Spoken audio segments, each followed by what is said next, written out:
So whenever we do the food sensitivity testing, it is basically testing for food sensitivities, not food allergies.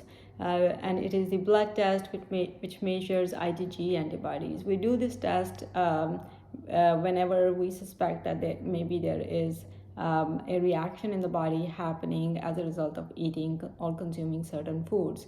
And the symptoms that indicate this test are basically gut symptoms, for example, gas and bloating and constipation and diarrhea, or all the symptoms associated with irritable bowel syndrome.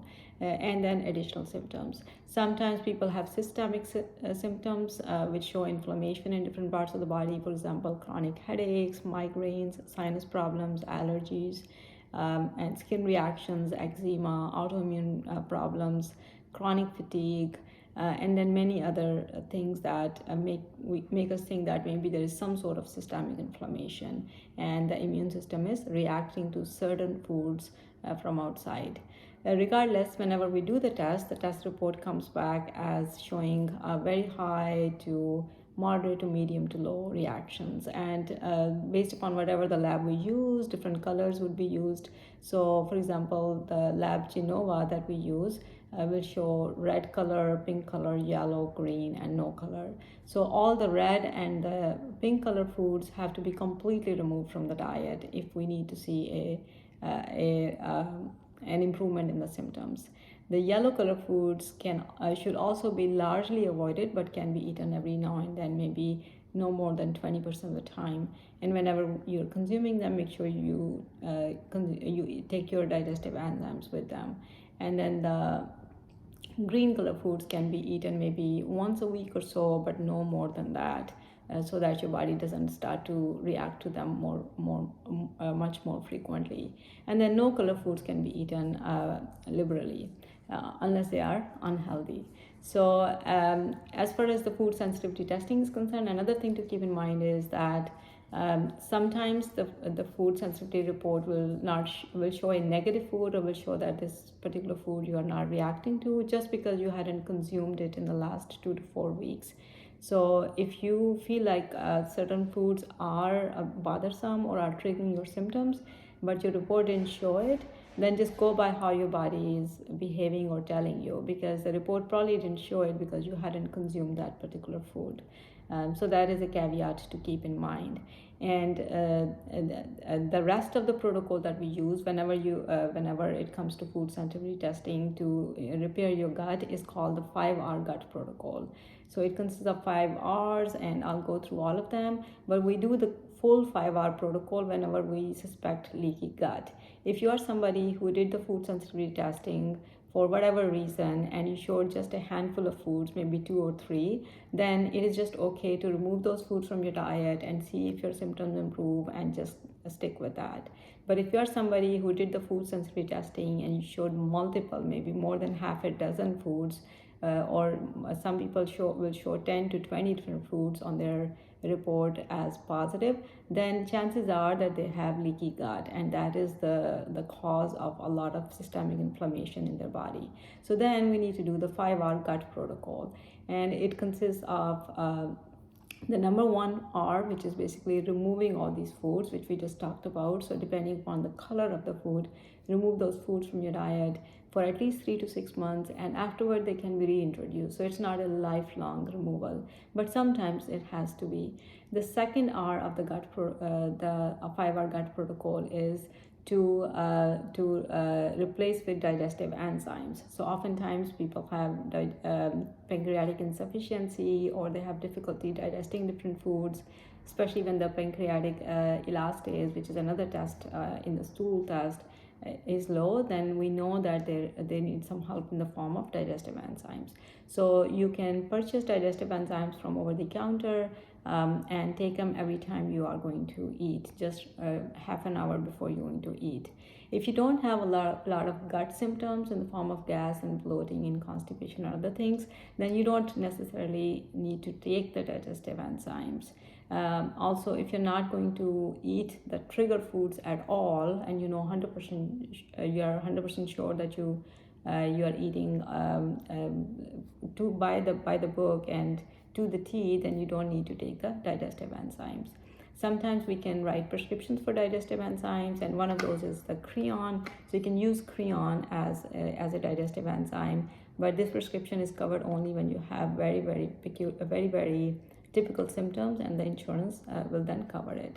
But even if the insurance doesn't cover it, you can buy digestive enzymes over the counter.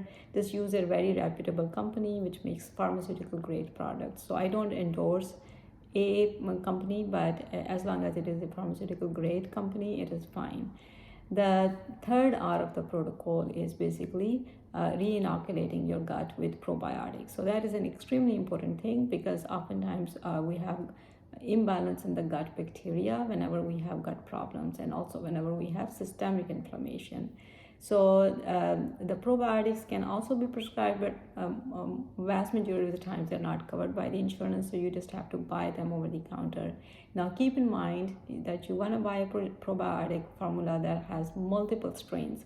So don't just buy one that has one strain, because that is just like eating yogurt. So, and yogurt has Streptococcus thermophilus, so or lactobacillus. So don't just get that.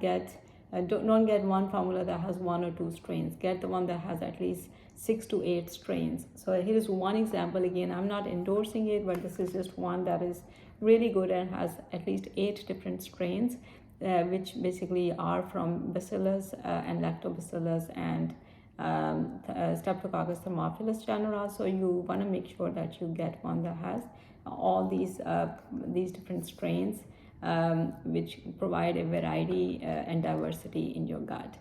The next R of the protocol, or the fourth R of the protocol, is repairing the gut with an agent, with a healing agent. And that is an extremely important thing, because oftentimes whenever we have leaky gut, there is constant or frequent insult to the gut in the form of foreign agents like foods or stress or infection or processed molecules, which often are contained in the foods. So you want to repair your gut with the help of a healing agent. There are 3 different main options. There are many, but the 3 major options are either aloe vera, glutamine, or bone broth. And you can consume any one of them, or you can consume 2 or 3, all 3 of them.